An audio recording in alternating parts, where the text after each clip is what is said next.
Welcome back to this edition of Popcorn Diaries. If you remember last episode, Adriana and I went head-to-head against one of my favorite movies, National Treasure. Today, it's my turn. So I get to pick on her favorite movie, which we're about to find out. Adriana, your favorite movie. Well, one of my favorite movies that you happen to not like for some reason is going to be Extra-Terrestrial, E.T. Joe really does not like this movie, which I do not understand why. I think this is a classic movie. Broke a lot of ground, got a lot of awards. Steven Spielberg did a great job with these kids, trying to get the performances that he needed out of them, and he's cringing.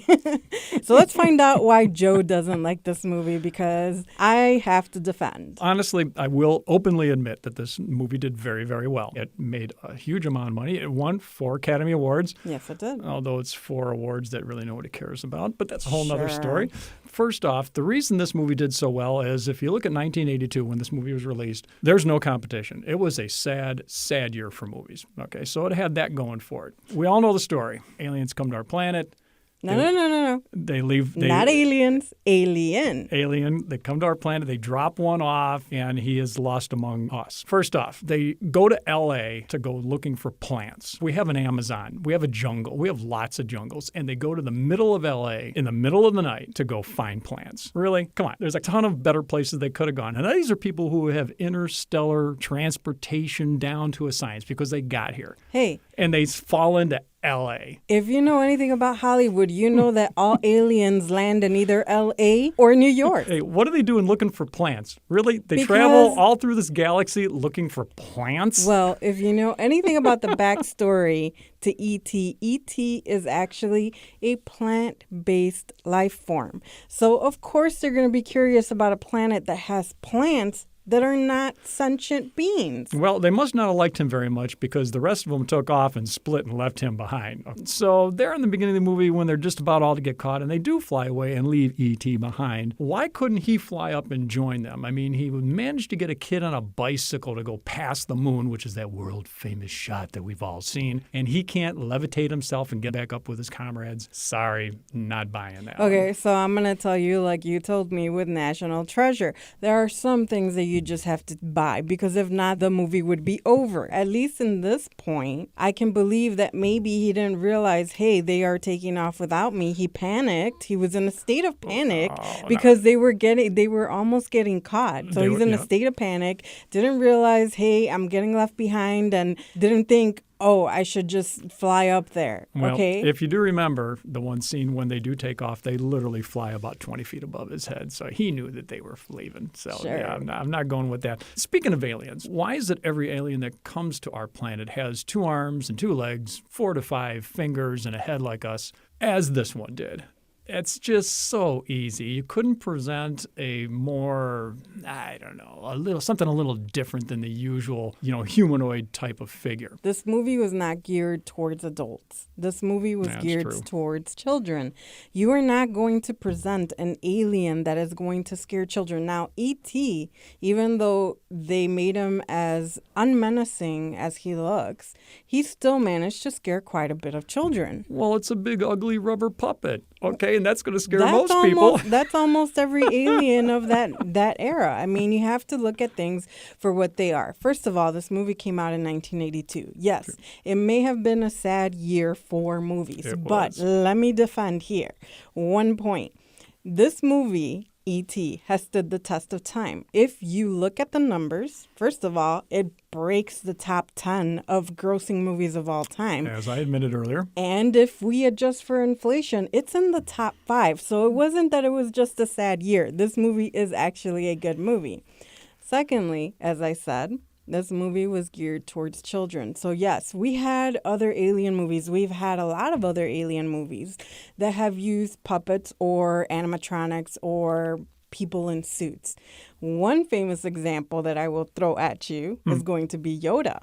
If you recall, Yoda was also a puppet, and he was also somebody that had that halting, stepping, kind of rubbery look. But everybody bought it, so why can't you buy E.T.? No, wait a minute. E.T. didn't walk. He waddled. So did Yoda. Yoda waddles. It's like a big rubber duck. Just doesn't have a duck head or a duck face. And Yoda looks like a big rubber toad. The problem I had with him is he was weirdly disproportionate and, he didn't move well. And I know it was 1982 and they don't have the capabilities or didn't have the capabilities back then as they do now to make things look better. But, they should have spent a couple of more dollars on E.T. himself to make him a little more lifelike because you can just tell by watching that there's a bunch of guys with cables and controls, and I think that underneath was the kind set, of the pushing them point. around I and think stuff that like was that. kind of the point because if he would have been more believable, kids would have been freaking out. This movie was shot at a much lower level than all other movies have been shot. Oh, it was shot for like $20. No, I'm not talking about the budget.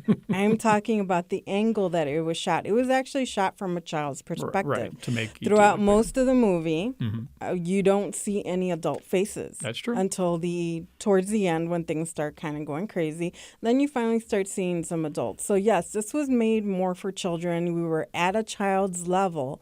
So if you were to have a very believable alien on screen, how many kids would have had nightmares for years? Yes, it is a children's movie, and it is mostly filmed with children because, they're cheaper, by the way. That's why you don't see too many adults. They didn't have to pay a whole lot of people. Oh, come on. Are you really going to down on Drew Barrymore? She was fantastic in this. Okay, all right. That might have been one shining light in this whole movie. But if you look at what else was released in 1982, there was really no other good kid movies. Okay, so this was almost like a perfect storm. Okay, the right movie at the right time, and that's why I think it did so well. I do disagree with you that it's watchable today. I went and saw it when it first came out, and I have seen it since, and it has not, in my opinion, stood up to the test of time. I disagree. I think that it definitely stands the test of time. The numbers say that it does. I mean, I've watched this a few times. I watched it when I was a kid. I've watched it now, and that sense of curiosity, that sense of adventure, that sense of the unknown but fun is still there. It doesn't go away. If you can buy into the film where you understand that, yes, it is a puppet, but you are looking at an alien that was dropped here, didn't know what was going on, and was kind of just curious about the life forms and made contact with children of all people. I mean, how many movies do you see where aliens meet children and it goes well? You bring up an interesting point, and I thought it was way too easy for E.T. to befriend all the kids, eats our foods, product placement, Reese's Pieces and all that, drinks beer and gets drunk. Really? I mean, is that what aliens are here and all about is to eat our candy and drink our beer? And they managed to teach him to speak English? Really? A couple of words. Come on. Way too easy. Way too easy. And then there's the whole red beating heart business, and when he almost dies and they get the paddles out and they, jumpstart him again. Oh, come on. That would have killed him in a heartbeat. So I just couldn't buy any of that. And also, where's the parents during all this? Okay, what, the parents don't know he's there? Come on, this thing's got to smell. It's a plant. But, the parents are like, doo-doo-doo, nowhere to be found. And because of those issues and a few others, like the musical score by John Williams, I'm sorry, I just never really bought into this. In fact, to me, it's a retelling of the classic movie Old Yeller. Boy meets dog, they become friends, dog gets sick, he's got to shoot the dog. It's almost the same thing, although they don't shoot E.T. and this E.T. recovers and goes home, of course, because if E.T. would have died, Spielberg would have been thrown out of Hollywood. I mean, you can say all of those things, and I get your points. But I'm going to say this. This was a movie where an alien came to Earth, and aliens have been coming to Earth for eons, according to Hollywood, that we didn't have a hostile encounter. This was more of an expedition to explore. It was out of curiosity, and that played out very well throughout the movie. E.T. was curious. He befriended these children life forms because he felt more connection to them. They were at his level than with adults.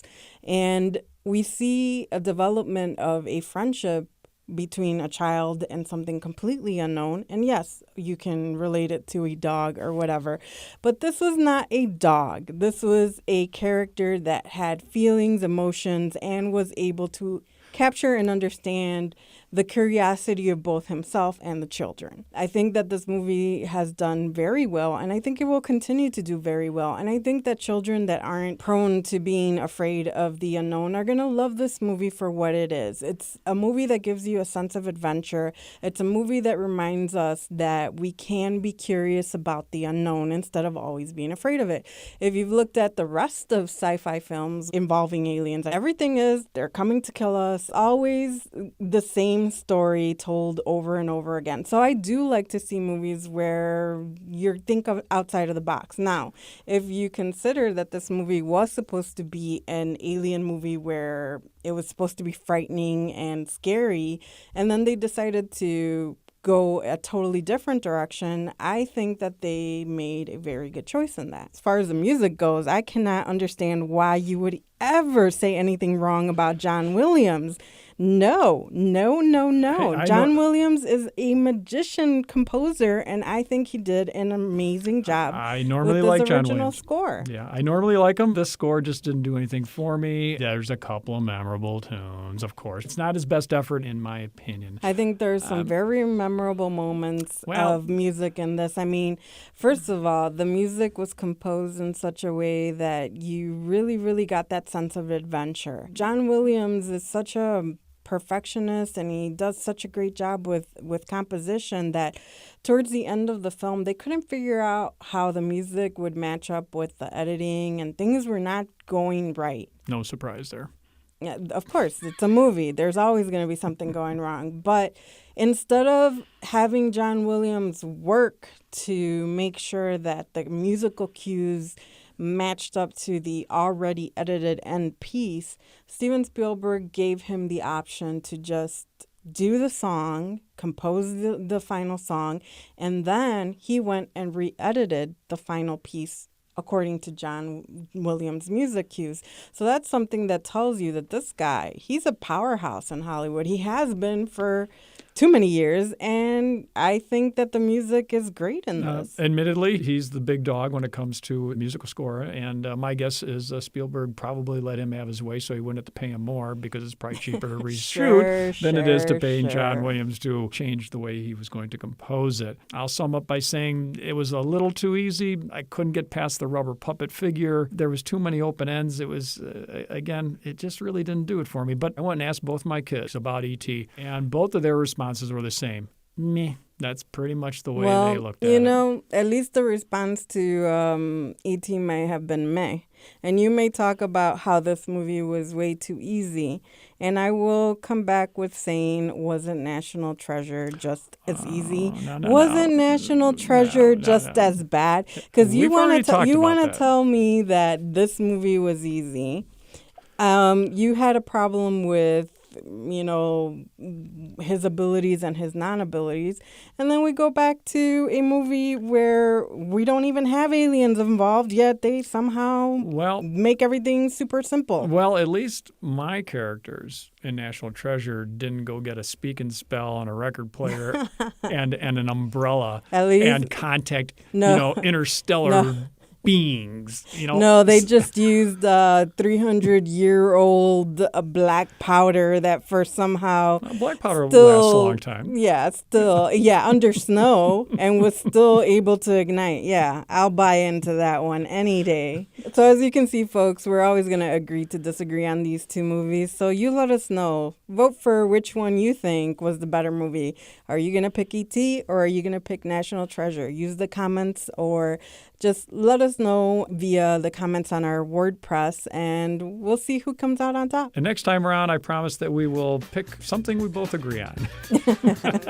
Going forward, we will be heading into the summer blockbuster season. Woohoo! So there are a couple of movies that we definitely have our eye on. Oh, yeah. So there's definitely going to be a couple episodes covering that.